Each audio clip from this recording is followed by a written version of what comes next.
Versículo 4.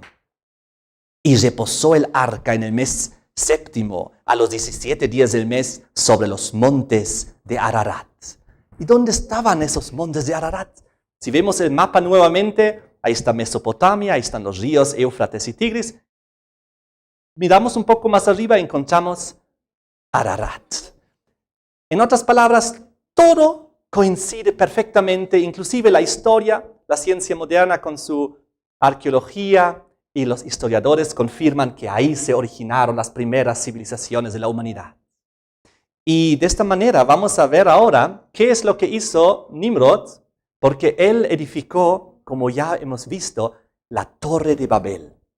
Quiero invitarles para abrir aquí en Génesis capítulo 11 y vamos a leer el versículo 3 en adelante. Ya vimos en el versículo 1 que toda la tierra tenía una misma lengua. Y vimos en el versículo 2 que fueron a la tierra de Sinar y se establecieron ahí. Y ahora el versículo 3 dice, dijeron unos a otros, vamos, hagamos ladrillo, cozámoslo con fuego. Y les sirvió el ladrillo en lugar de piedra y el asfalto en lugar de mezcla. Y dijeron, vamos, edifiquémonos una ciudad y una torre, cuya cúspide llegue al cielo, y hagámonos un nombre, por si fuéramos esparcidos sobre la faz de toda la tierra. Entonces aquí vemos que edifican la primera ciudad del reino de Nimrod, Babel, la Torre de Babel, pero desafortunadamente bajo Nimrod ellos se comenzaron a alejar del Dios verdadero, creador de los cielos y de la tierra. Recuerden, Nimrod y todo su reino que él creó era prácticamente la descendencia de la serpiente que comenzó a formarse después del diluvio. Y entonces ellos querían acceder al cielo. ¿No es acaso una buena idea acceder al cielo? ¿No queremos todos llegar al cielo? El problema es que Nimrod y la gente que estaba con él y que creía y que confiaba en él, querían llegar al cielo mediante su torre. Esta torre babilónica, ellos querían alcanzar el cielo a través de su propio esfuerzo. La Biblia dice que ellos levantaron ladrillo sobre ladrillo. Edifiquemos una ciudad y una torre cuya cúspide llegue al cielo. Ellos querían alcanzar el cielo, alcanzar a Dios, alcanzar la vida eterna. Son cosas buenas, pero de una manera equivocada. Igual que antes del diluvio, Caín, ¿recuerdan? Él de una manera equivocada quería adorar a Dios, malinterpretando los símbolos que Dios había establecido. Recuerden que Dios había instituido la ovejita para el perdón de los pecados, símbolo de Cristo que iba a venir en la cruz. Pero Caín, él dijo, no, yo voy a poner lo mejor de mi producción, frutas, verduras, y fue no lo que Dios había establecido. Entonces aquí ocurre algo parecido. Aquí los hombres después del diluvio, Nimrod y toda la gente que le siguió, querían alcanzar el cielo a su propia manera, no como Dios había establecido, sino esforzándose ladrillo por ladrillo, sin la necesidad de Jesucristo, sin la necesidad de Dios, sin la necesidad del arrepentimiento de los pecados, o del perdón, o de la confesión de los pecados, sino por obras, por esfuerzo, ladrillo sobre ladrillo. Y seguramente esta idea alocada, confundida, se les vino también porque ya no había la capa protectora que había en el mundo antediluviano. Ahora ya no había capa protectora. Entonces ellos seguramente pensaron, podemos alcanzar el cielo por nuestro propio esfuerzo. Ahí vemos los orígenes de la falsa religión babilónica. Intentar alcanzar el cielo de una manera equivocada, que no es posible. Nadie puede alcanzar el cielo por esfuerzos, por obras, poniendo ladrillo sobre ladrillo. No. La salvación es a través del Hijo de Dios, de Jesucristo. La fe en Él, en el Mesías. Y el arrepentimiento de nuestros pecados, la confesión de nuestros pecados. Y entonces caminar con el Señor, conocer su palabra, llegar a ser hijo de Dios, llegar a ser parte de la descendencia espiritual simbólica de la mujer que ya hemos estudiado. Entonces, desafortunadamente ocurrió todo esto en la Torre de Babel y Dios tenía que intervenir. Entonces, vamos a leer aquí cómo Dios intervino en el versículo 6. Dijo el Señor, Génesis 11:6. He aquí el pueblo es uno, y todos estos tienen un solo lenguaje. Han comenzado la obra y nada les hará desistir ahora de lo que han pensado hacer. Ahora pues, descendamos y confundamos ahí su lenguaje, para que ninguno entienda el habla de su compañero. Así los esparció el Señor desde ahí sobre la faz de toda la tierra. Y dejaron de edificar la ciudad. Por esto fue llamado el lugar de ella Babel, porque ahí confundió el Señor el lenguaje de toda la tierra, y desde ahí los esparció sobre la faz de toda la tierra. Muy importante, Dios hace aquí un milagro de confusión de lenguas. Repentinamente, toda esa gente que hasta ese momento había hablado solo un idioma, de repente hablaban decenas o cientos de idiomas diferentes. Nadie se entendía y los que se entendían se unieron en pequeños grupos del mismo idioma.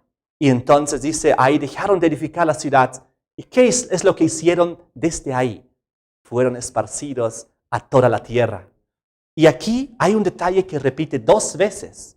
Cuando Dios repite algo 2 veces es porque es muy importante. Dice en el versículo 8, así los esparció el Señor desde ahí, desde Babel, desde Babilonia, desde Mesopotamia, sobre la faz de toda la tierra. Y lo vuelve a repetir en el versículo 9, donde al final dice, porque ahí confundió el Señor el lenguaje de toda la tierra, y desde ahí, otra vez, desde Babilonia, desde este lugar, los esparció sobre la faz de toda la tierra. Ahora ocurre algo muy interesante. Vamos a ver 2 mapas a continuación, y estos 2 mapas son muy reveladores. Estos 2 mapas salen de este libro que se llama en alemán La Torre de Babel, mito o realidad, de un señor que se llama Fred Hartmann. Y él en este libro se ha dedicado a unir los conocimientos antiguos de las culturas, de los pueblos, de los diferentes lugares del mundo, de las tribus. Y todas las antiguas tribus de este mundo, los pueblos, las culturas, todos ellos tienen algo en común. Todos ellos de alguna manera explican el origen de las cosas, explican la creación o el origen de las cosas. Y ahora lo que ellos han descubierto, los que han hecho estos análisis, y esto se ve en estos mapas, es que en todo el mundo, en las diferentes culturas, tribus y pueblos, hay en sus leyendas, en sus historias, en sus relatos antiguos de la creación, 4 puntos en común. En este mapa, en este primer mapa que estamos viendo, todos los puntos redondos, con los círculos redondos con blanco adentro, relatan la Torre de Babel. En sus culturas ellos recuerdan la Torre de Babel. Y ustedes verán que esto hay en todo el mundo, en África, en Sudamérica, Estados Unidos, en la India, en la Asia. Y no solamente esto, los puntos que ustedes ven, rellenos, son los lugares donde en las diferentes culturas habla de un idioma antiguo original, un idioma único que existía antes. Y también esto vemos a escala mundial. Y también en los lugares donde se ve un pequeño cuadradito, son los lugares donde se une ambas historias en un mismo relato. La Torre de Babel y un idioma único antiguo.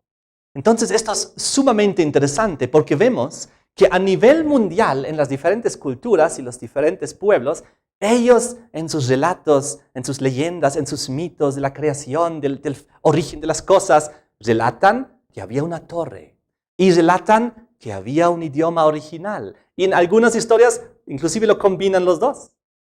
El segundo mapa relata cómo en todo el mundo, a nivel mundial, Estados Unidos, Sudamérica, Centroamérica, África, Europa, todo el Medio Oriente, Asia, India, Australia, en todo el mundo, en todas las antiguas o en muchas antiguas culturas, lo mismo ocurre con los otros siguientes detalles. Todos los puntos que uno puede ver aquí en este mapa son relatos del diluvio detallados. donde las antiguas culturas y los pueblos tienen en sus leyendas, en sus relatos, de que hubo un diluvio. Y lo cuentan con bastante detalle. Donde ustedes ven un círculo y el centro está en blanco, habla de los relatos donde se menciona el diluvio, no con mucho detalle, pero hay por lo menos una mención de que había un gran diluvio o un gran agua que destruyó, inundó las cosas.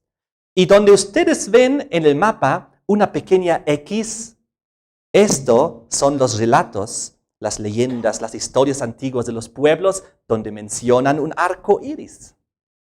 Entonces, tomando en cuenta los dos mapas, en muchas culturas hablan de la torre, hablan de un idioma original, hablan del diluvio, hablan finalmente del arco iris. Y esto es una evidencia histórica a nivel mundial que simplemente